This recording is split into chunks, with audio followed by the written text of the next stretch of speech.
Hey crew, it's Pitt, and we're back with some more in the search for truth. We are trying to find out what exactly it is that Donald Trump wants to enact. We are not going to go with someone else's plan about what they want him to do. This is what he is saying from his own mouth about what he wants to do. So we're following along, agreeing where we agree, disagreeing where we disagree. Feel free to do either in the comments down below. As long as you remain respectful, it will remain up.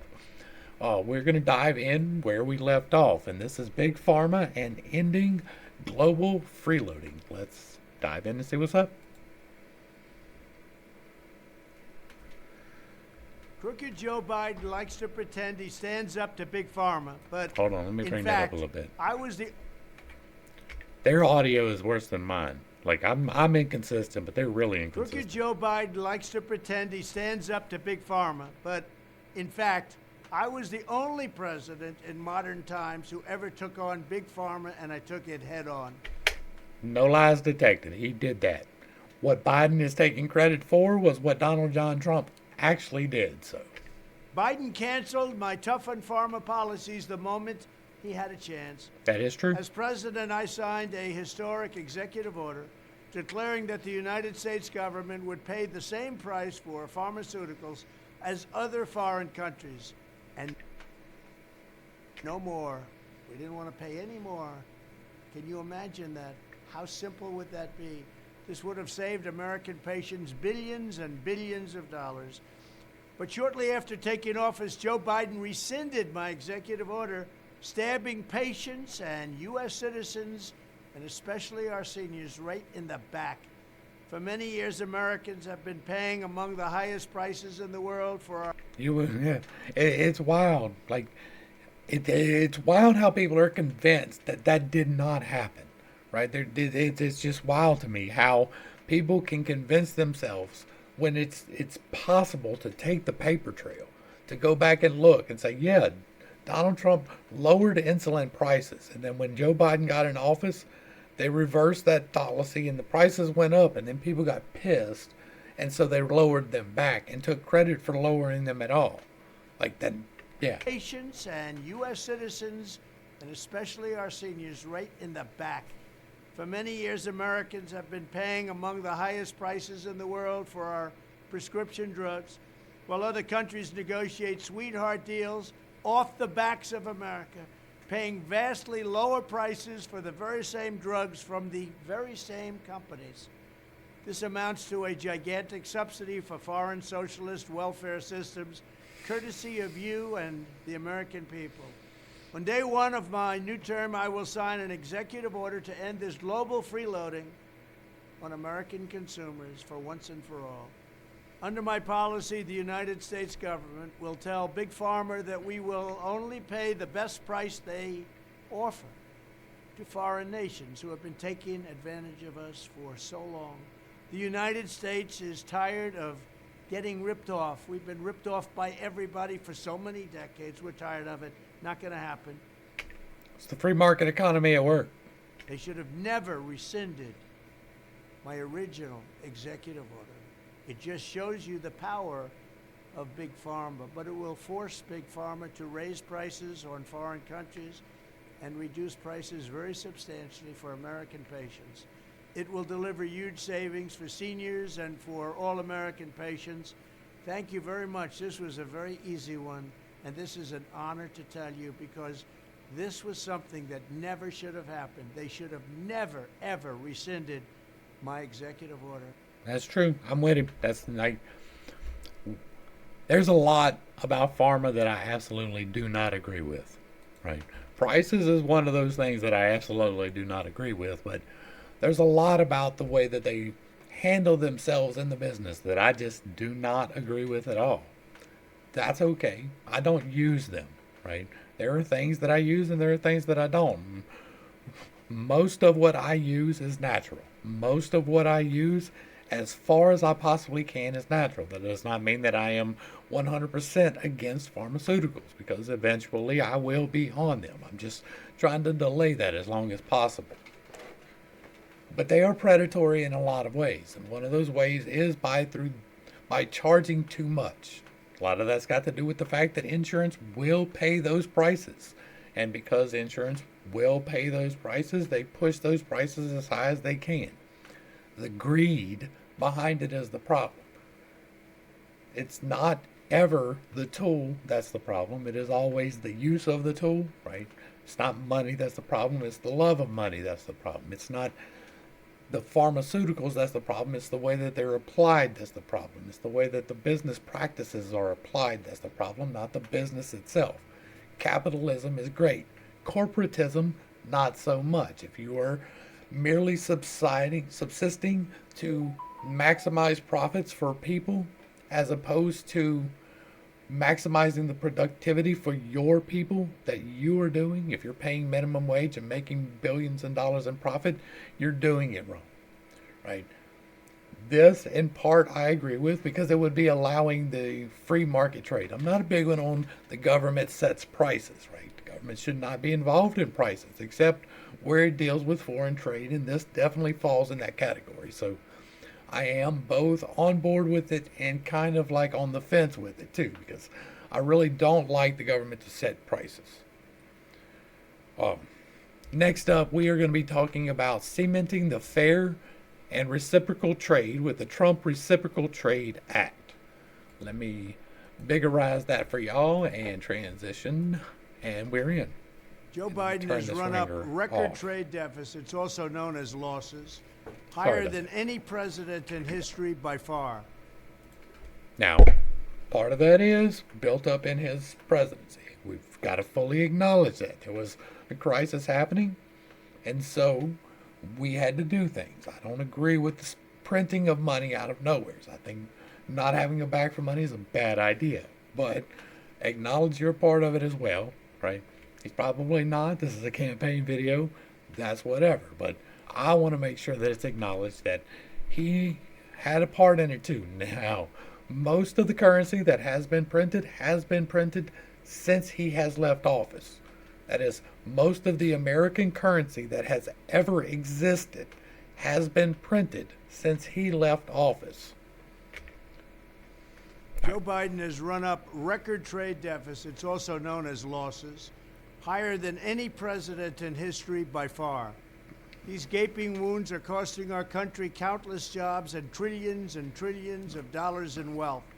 One of my top economic priorities will be to stem this bleeding and put American workers on a level playing field. It's about time. And I must say, I did it 3 years ago, and they were doing great. But that's been blown out the window by the Biden administration.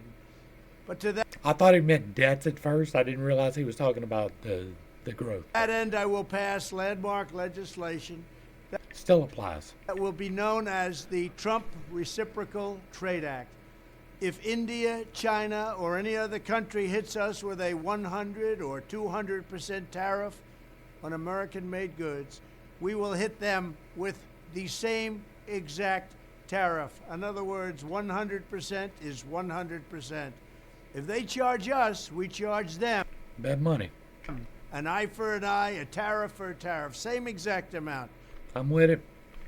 One thing is going to happen. Probably they drop the tariff, but if they don't, that's okay. We'll take in plenty of money. Under the Trump... And that right there is fully within the constitutionally constituted powers of the executive branch. So have at it, bro. Reciprocal Trade Act, other countries will have two choices. They will get rid of their tariffs on us, or they will pay us hundreds of billions of dollars, and the United States will make an absolute fortune. Bet. There will be no more unilateral economic surrender like we've done for many, many decades. This will especially help our great farmers in Iowa and other agricultural states, and it'll help our manufacturers all across the nation. Idaho could use some water. We will be knocking down barriers to American farm products, American dairy products, steel, just about everything you can think of. From all around the world, they take advantage of us, but no more.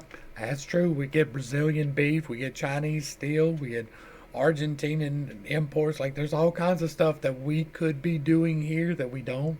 And, like, Chinese steel breaks. I don't want to go in a building that is built with that steel. I don't. There's a reason. We must have fairness and reciprocity. That's the word, reciprocity. They do it to us, we do it to them. This will be a key part of our strategy to return jobs and wealth to the United States and launch an economic boom that will lift up our middle class and eliminate our dependence on China and other countries. And it's something that has been waiting to happen for a long time. We have been the whipping post for everyone else. We have been a country that was disrespected on trade and frankly disrespected on just about everything. Yeah. No more. The No laws detected. Reciprocal Trade Act. Thank you. All right, so again, like, there's not a whole lot to disagree with that, and if you do, I don't understand. Like, if you would disagree with putting tariffs on people who are putting tariffs on us, please hit me up with that explanation in the comments down below, because I am very much interested to see how exactly that would work. I understand the difference in currency levels. I do. I understand all of that, but it doesn't change the fact that if you're going to hit me with a tariff, I'll hit you with a tariff. We should be making everything here. I want to make as much as we possibly can, safely and cleanly, here. A lot of the problems that we have is that they don't care so much about safe and clean over there. We can ensure that here. That's why we should be buying American, because we have the regulations that don't let 8-year-old children get caught in shuttlecocks anymore. We have the kind of legislation that says that you can only work 8 hours a day before it's considered overtime unless you have decided that prior and worked out terms, right? 40 hours a week is considered a full-time week. You have to be given benefits at that point.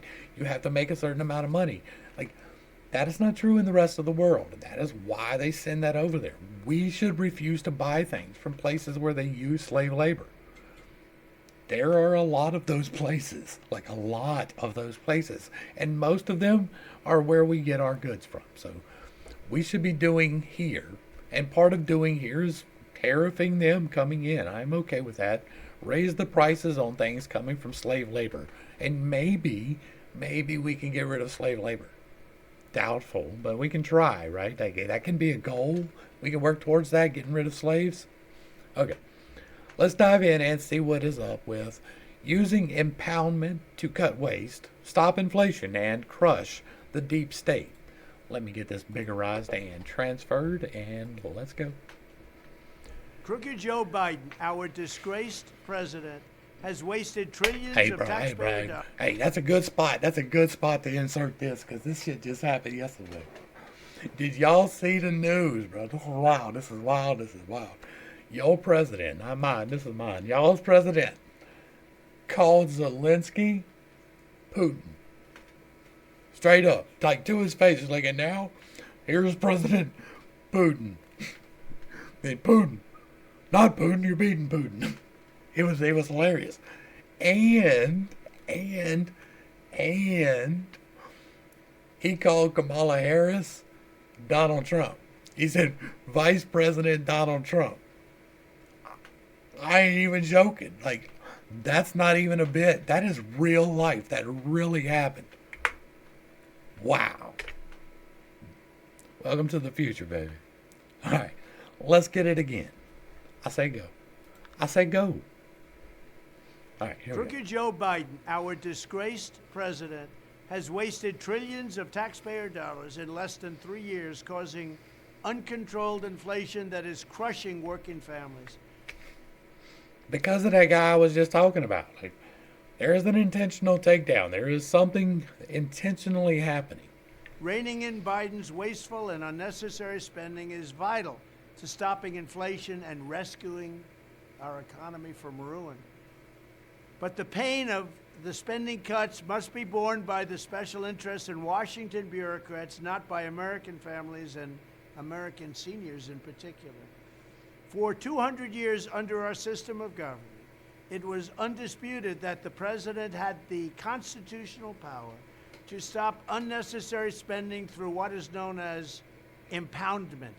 Very simply, this meant that if Congress provided more funding than was needed to run the government, the president could refuse to waste the extra funds and instead return the money to the general treasury and maybe even lower your taxes, although we did give you the biggest tax reduction in history, and the biggest regulation reduction in history. Two things I'm very proud of. I don't remember seeing that in the Constitution, right? Like, he does get to make the executive decisions on how things are spent, but it's through the Congress, right? The Congress allocates and he executes.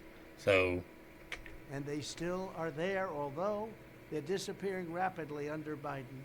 Thomas Jefferson famously used this power, as did many other presidents, until I need more research. Y'all give me source if you have it. it was wrongfully curtailed by the Impoundment Control Act of 1974. Not a very good act. This disaster of a law is clearly 74, that would have been coming into Carter. That makes sense. unconstitutional, Like, that absolutely makes sense if you're aware of the Peanut Man. a blatant violation of the separation of powers. When I return to the White House, I will do everything I can to challenge the Impoundment Control Act in court and, if necessary, get Congress to overturn it. We will overturn it. I need to remember to look that up. I will then use the president's long-recognized impoundment power to squeeze the bloated federal bureaucracy for massive savings. This will be in the form of tax reductions for you. This will help quickly to stop inflation and slash the deficit. To prepare for this eventuality, on day one, I will order every federal agency to begin identifying large chunks of their budgets that can be saved through efficiencies and waste reduction using impoundment. You better assign somebody outside of that department to do that. Because they are remarkably not well equipped at that. Like, their self-auditing is not a skill that the government necessarily contains. You better assign somebody from outside of the organization to investigate the investigation, because that whole we investigated it ourselves, that's a problem. We audited ourselves is what gets us into the situation we're in. So we need somebody external to audit the process there. But I'm definitely okay with cutting the waste, like 1,000%, which I know is a statistical improbability. Of course, this will not include national defense, and unlike Ron DeSanctimonious, who doesn't really know what's happening, I will not lay a finger I'll have to look at the date on this. on Medicare or Social Security. He wants to destroy Social Security and basically obliterate Medicare. These are benefits for our seniors. We are not going to touch it. There are many other things we can do. We're not going to let That is true. Ron DeSantis That do is true. anything to hurt Medicare or Social Security. Boy, the Democrats' heads just spun all the way around. He didn't say, hey, we're going to get rid of Medicare. He said, we're going to preserve Medicare. We're not going to let them get rid of Medicare. On the contrary, I'm with it. Like, I love our safety nets. I think they're abused. We need some reform, but I love the fact that they're there. some of the funds I don't even mind paying taxes for them. we save through impoundment from other parts of the government can be used to strengthen Medicare and Social Security for years to come. Reasserting the president's historic impoundment authority will also restore critical negotiating leverage with Congress to keep spending under control. Very simple. We're going to keep spending under control. We had it done, and then COVID came in, and we had to do some things to help save our country. We did a great job, but Hey, he's actually taking responsibility for the spending that happened right there. we were starting to make lots of money. We were I mean, he's doing it in a backhanded way, but he is acknowledging the fact that he was doing well, and then COVID happened, and then not so well before the end of his presidency. So that is acknowledging right there. energy independent. We were going to be energy dominant. We were going to be taking in massive amounts of No money lies. from the liquid gold that we have under our feet No more than any lies. other nation. And we were going to reduce taxes and pay off debt. This is the only way we will ever return a balanced budget, impoundment. Just as importantly, bringing back The only way is a little bit hyperbolic, but okay. impoundment will give us a crucial tool with which to obliterate the deep state, drain the swamp, and starve the warmongers, these people that want wars all over the place, killing, killing, killing. They love killing. And the globalists out of our government. They do indeed love killing. We're gonna More on conspiracies in just a minute. To get the warmongers and the globalists out of our government. With impoundment, we can simply choke off the money. This policy is anti-inflation, anti-swamp, anti-globalist, and it's pro-growth, pro-taxpayer, pro-American, and pro-freedom. I alone can get that done. I'll get it done, and I'll make America great again. Thank you very much. All right. I voiced what I needed to as far as opposition as we went along in that one, I think. And here's the thing. I am a conspiracy-minded person. I don't believe all of them, but I like to know about pretty much all of them. There are some of them that I do believe because I know human nature. I know that people do conspire to do things. I believe that there is a whole political wing that exists, basically, to do a calculated takedown of our current system. They are not all of a particular side, because I believe in the one mother-father rule, right? It only takes one mother-father to call the shots for evil things to get done. It doesn't take a whole group of evil people. It just takes one guy to send you on an innocuous little mission. And so I do believe that there is a collaborative effort, however, inside of the party. Now, the other party has its own thing on the right side, but on the left-handed side, they appear to be quite Marxian, right? They really like Karl Marx a lot. And they are marching us ever so slowly into a descent towards democracy, which is the last step before we trip over into tyranny. And they're marching us there in a deliberate manner. I believe that this last 3 years, going on 4, have been more fast-paced than they would have preferred, because the previous 4 years they were hindered in a lot of their plans by the man that we are talking about today. I believe that he came in because he recognized something was happening to the country. Now, whether that was a conspiratorial something is happening, or, man, these people are all just idiots, something is happening, is up to you to decide. But I believe that the people who were there before this man were navigating us rather cleverly downhill, and I was quite vocal about that. I believe that he put a halt to it and even began going the other way. So in order to make up time, we have a more pronounced descent now than we would have if he wouldn't have been there. But I believe that we're about where we would have been on that downward slope if he wouldn't have been there, because we have caught up. Now, whether or not he gets in, I believe that this is still happening. Now, that's all conspiratorial. That is me extrapolating from various independent sources from around the world, things that I am not even going to try to source and name for you. You can find everything that I see freely on the internet. I don't do dark web. I find things in the normal web, and it's plenty there to keep you interested if you're interested. I do believe that there was a conspiracy to lower our currency. I believe it probably began at least in the 70s, but probably, I don't know, in the 60s or so. And that this slow progress was to get people acclimated to the things that are coming. I believe that there's a bottleneck, and that is a big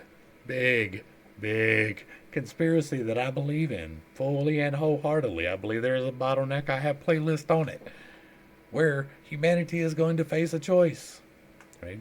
What that choice exactly plays out to be is a little bit unclear, but a lot of people have a lot of stories where they reveal those things to you. And you can believe that or not, but that's also another conspiracy that has been kicking around for 2,000 years or so. I believe that the end of these things all come together in a bottleneck, and that we are right at the edge of the bottleneck. It's starting to get a little bit tight. I believe that the play out for the bottleneck is probably 20 years away. It might be 200. It might be 2,000. It may never come. I am perfectly aware of that. It might be in my lifetime. It might be tomorrow. But it's probably about 20 years. I think we're in a good spot to have 12 years of prosperity if we get out there and do the right thing, because I believe that we don't have to have the same bottleneck that has been planned for 2,000 years. I believe that we can change the bottleneck. That is what I am trying to do. I'm trying to change the conspiracy a little bit. I believe that we can elect this man and we can change just a little bit the trajectory of things. It doesn't mean that there will not be a bottleneck, but that maybe it plays out a little bit differently. That is not to put any type of divinity on this man, not to put him in a prophecy, change the world type of situation. I believe that's just the way that it's going to happen to be. I believe that another person could be in that place and may very well be put in that place. God's plan is going to play out regardless. Now, I'm done with my conspiracies. Hopefully you hung around. Let's talk about addressing the rise of chronic childhood illnesses. And if any of that didn't make sense to you, I have playlists where it gets a little bit clearer. Let me biggerize this and we will check it out. Public health and environment. In recent decades, there has been an unexplained and alarming growth in the Hold on, that was a little bit loud for y'all. See what I mean about inconsistent? prevalence of chronic Still loud. Take it down some more. illnesses and health problems. All right, take it back. That was loud, right? Like, their stuff is as bad as mine for not being normalized. In recent decades, there has been an unexplained and alarming growth in the prevalence of chronic illnesses and health problems, especially in children. True. We've That is true. I got a whole nother conspiracy for that. Hang tight. seen a stunning rise in autism, autoimmune disorders, obesity, infertility, serious allergies, and respiratory And every single one of them come down to the same thing. challenges. It's time to ask, what is going on? Is it It the is. food that they eat, the environment that we live in, the over-prescription Part one, mostly. Part two, partly. of certain medications? Is it the There you go. You got the whole cocktail knocked up. toxins and chemicals that are present in our homes? Every year we spend hundreds of billions of dollars to treat these chronic problems rather than looking at what is causing them in the first place. Too often our public health establishment is too close to big pharma. They make a lot of money, big pharma, big corporations and other special interests, and does not want to ask the tough questions about what is happening to our children's health. If big pharma defrauds American patients and taxpayers or puts profits above people, they must be investigated and held accountable. When I'm back in the White House, I will establish a special presidential commission of independent minds who are not bought and paid for by big pharma, and I will charge them with investigating what is causing the decades-long increase in chronic illness. Oh, we're going to talk about this one, y'all. I understand big pharma, I believe, better than anybody else. I know where they're coming from. And then I will ask them to publish recommendations for how every American child can have a safe and healthy childhood. This is a conversation that is long overdue, and it's a conversation that American families deserve. American families must have this conversation, and they must have a leader, a president, who can do something about this problem. And I will do that. Thank you. All right, all right, all right. We are well into conspiracy land this time. There's a saying that is as old as most people will ever think about remembering, and that is, you are what you eat. That is absolutely the truth of the matter. I'm going to tell you something, and you can believe it or not believe it as you wish to, but you probably know somebody who says these words: I can't eat gluten. The fact of the matter is that it's not gluten that is causing the problem. It is the fact that we have altered things in a way that is not natural to be altered. There is natural selection by which you take this plant, and they have qualities that you want. So you combine them in a natural manner of, you know how things work. And they create seeds, and you plant those seeds, and it creates a new plant that is better than the mother and the father. That is natural selection. That is how it has worked for the last 400, 500,000 years of humanity. Or, here recently, say 30 years, they've decided that they can go in chemically, and they can insert these chemicals that they think they understand the effects of into the strands that make up the very fabric of existence. The harmonics that hold together the corn, the soybean, the wheat, the peanut, most prevalently. And they've decided that they're going to chemically change those so that they can better resist chemicals that they use to eradicate life. Now, that life that they eradicate is the life that keeps the balance in nature. The chemically changing of the things chemically changes the way in which you digest things. And we, as humanity, have evolved to eat certain things, right? In the European area, there was a lot of wheat because it's a cold, damp weather. Not really, but that climate is really good for it. And in Mesoamerica, it was corn, right? There's all kinds of things spread out all over the places. And for the most part, you can go somewhere else and eat their things and you don't have any problems. Until, I don't know, 20 or 30 years ago. Then all of a sudden we started developing these things like peanut allergies. And we started developing these things like gluten intolerances. And it is entirely possible that we have evolved to develop these things. And it is also entirely possible, in my conspiratorial mind, that possibly the genetic manipulation of these things through chemical insertions is changing the way that we process how this food works. It's not the gluten that's giving you the problem. It's these chemically altered gluten strands that do not function like normal gluten strands do. Gluten's like a hook. It's parts of wheat. If it doesn't have wheat, it doesn't have gluten. I don't know why they put it on peanut butter. It's whatever, but it's little hooks that strengthen and create the structure that bread becomes. People have been eating that forever, and there is a percentage of people who are naturally inclined to be gluten intolerant, but the percentage on that is a percentage of a percentage, right? It is less than 1%. Unsure exactly how big, right? I'm not the guy to quote studies to you, but they're out there. Some people are genetically predisposed to not be able to digest any gluten. But most of the people who now have the allergy are not allergic to the organic heritage versions of it. They're only allergic to the new ones. It's true for peanut butter allergies. Like, there's a myriad of things. Now, this is not medical advice. This is not me telling you to try anything, but I've had some success with a few things myself. What you eat is what you become. And if you are eating unhealthy, unwholesome products, you are going to become so.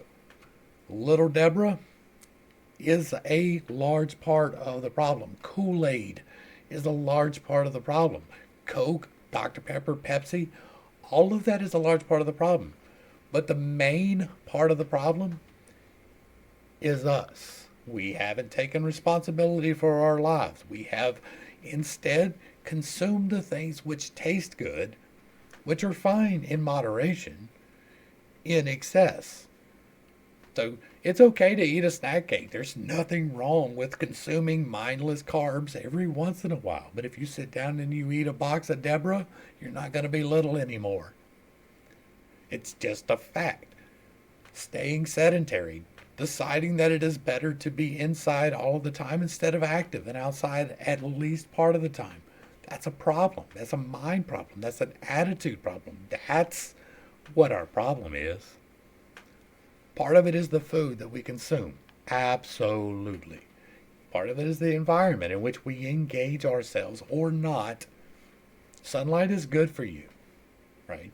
I'm not going to tell you whether or not you should put any metals on your skin to prevent it from absorbing into you. That is up to you to decide. There's a lot of things that we take for granted as have been studied. They have been researched. The experts have weighed in, and here's the problem. The studies are paid by the people who want the thing to be a thing. So guess what they come up with? I'll be damned. The thing works. It's perfectly safe to smoke cigarettes while you're pregnant. What are you talking about? That's satire. It's perfectly fine to light a cigarette next to the gas pump. What are you talking about? Like, these are things that people really thought. There were medicines that gave people that deformed their arms because they were nauseous. That's a real thing. Thiamine, right? That's what it's called. Like, it created a whole group of babies that were born with deformations because they didn't study the thing, but they told you they did. They told you it was safe. There's all kinds of examples through history. There's all kinds of examples through history of them experimenting and testing things without consent of anyone involved. And it's not been good things. Okay, enough from my conspiratorial mind. Let's dig in some more. This is ending the scourge of drug addiction in America. And this one's a big one for me. Y'all know that this is near and dear to my heart. We are there all the time. Let's dig in. For 3 decades before my election, drug overdose deaths increased every single year. Under my leadership, we took the drug and fentanyl crisis head on, and we achieved the first reduction in overdose deaths in more than 30 years.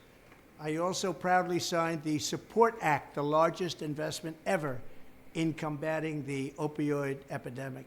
Sadly, under Joe Biden, our hard-won progress has been surrendered along with the surrender of our southern border. It's such a shame. That's true. Now fentanyl and other ultra-deadly poisons are pouring into our country unchecked, stealing more than 100,000 American lives every single year, and many people think that real number is 300,000 to 400,000.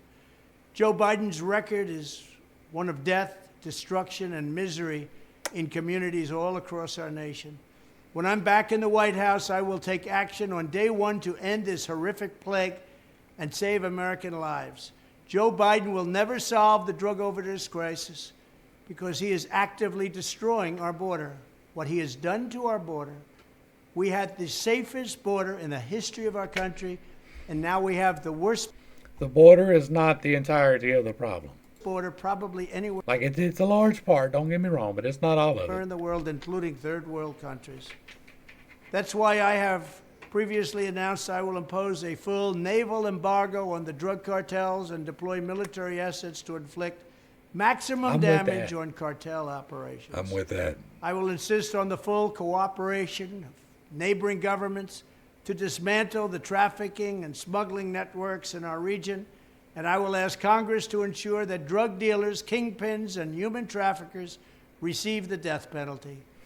At the We talked about that already. I'm with it. same time, I will direct federal law enforcement here in the United States to take down the gangs and organized street crime that distribute these deadly narcotics on a local level. They are killing our people. They are poisoning our beautiful children. I will permanently designate fentanyl as a federally controlled substance, and I will tell China that if they do not That works so well.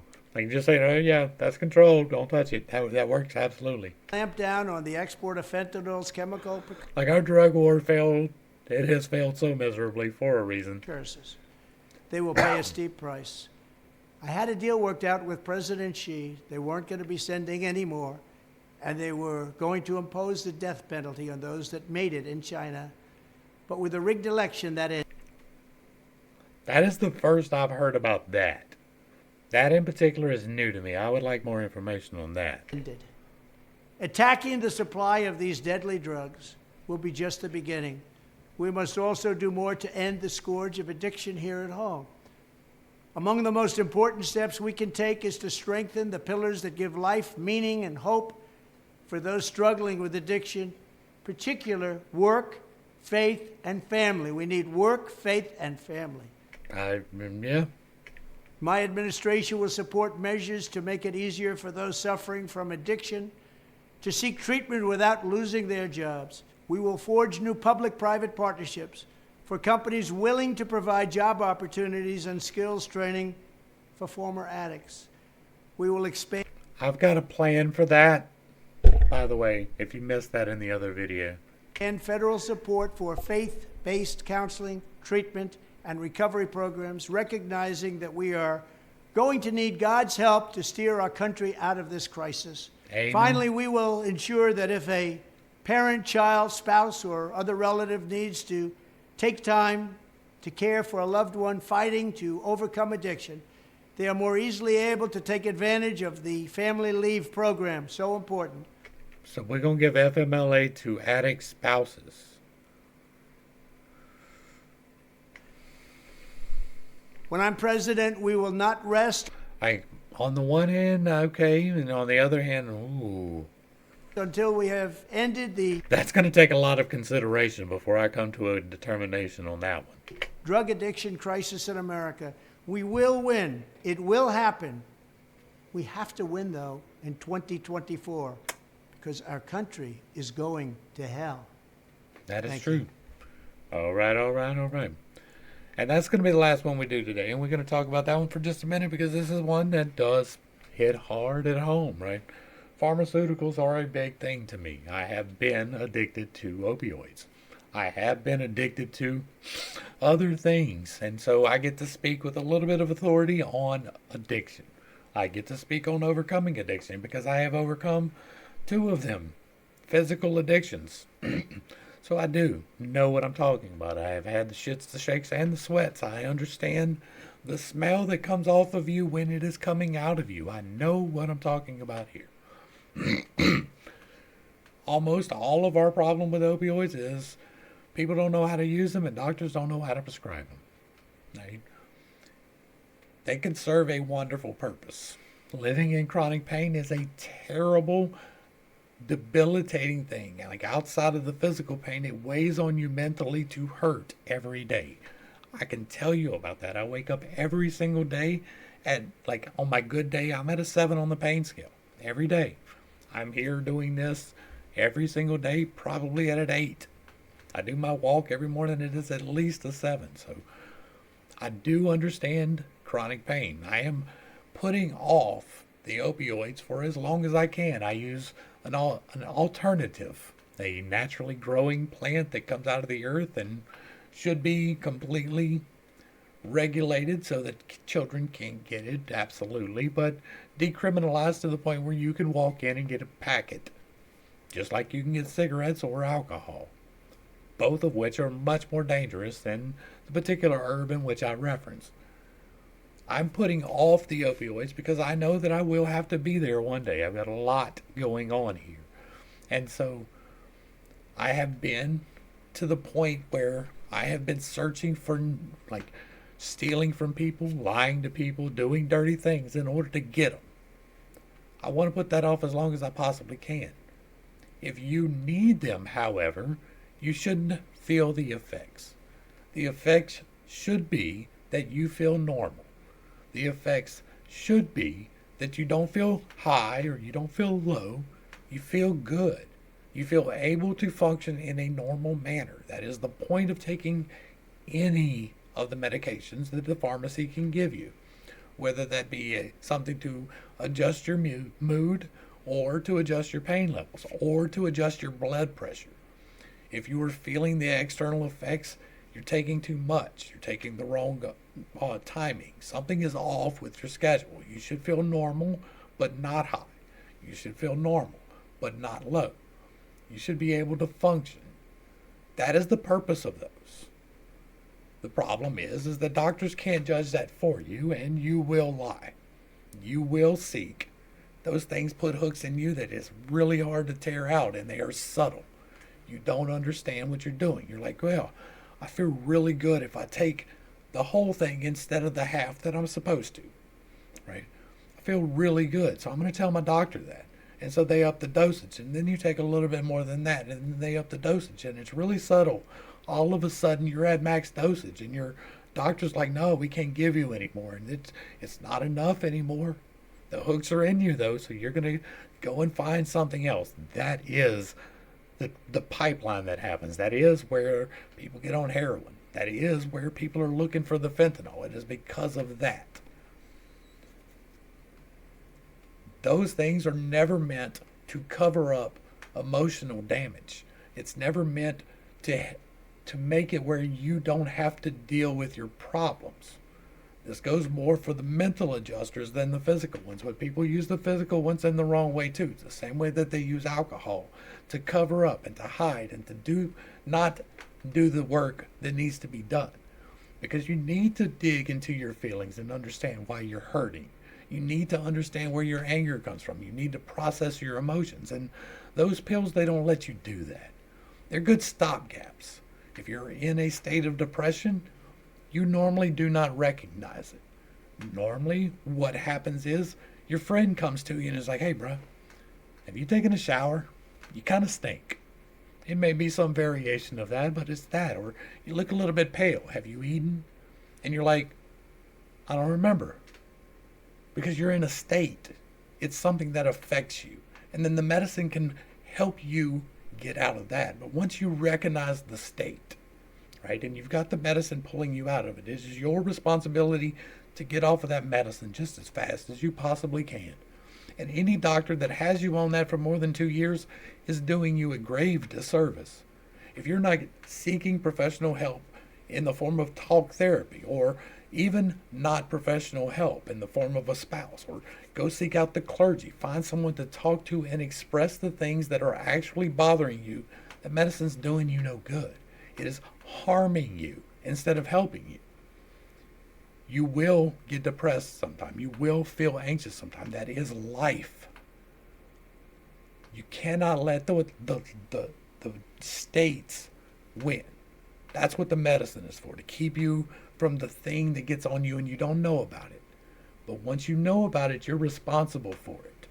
Once you understand, hey, I'm going through some depression, you don't get to just hold on to that and be depressed for 5 years. You have to figure out why. You have to figure out how you can get off of that. And almost certainly you are going to need somebody to help you with that. Almost certainly you will need someone outside of yourself to help you figure out what is wrong, to figure out what you can do. There is a plan that will help you get out of the state without the medication. The medication is good for what it is intended for, but it is not meant to be for the rest of your life. And that is for every single medication out there, every one of them. We have an obsession with trying to stay alive past the point when we probably should. And that's a whole different argument that we're not even going to bother getting into today. But blood pressure medicine, it serves a purpose. That kind of a thing is something that's supposed to be a wake-up call, right? You're getting a little bit chunky. It might be time to take some action to remedy that instead of trying to medicate it where your blood's so thin that it can't stop when you get cut. That's where I'm going to go ahead and wrap this one up. We have delved into conspiracy land. We have talked about some serious issues, but that's what I do over here. If you're unfamiliar with the channel, that is what we are about.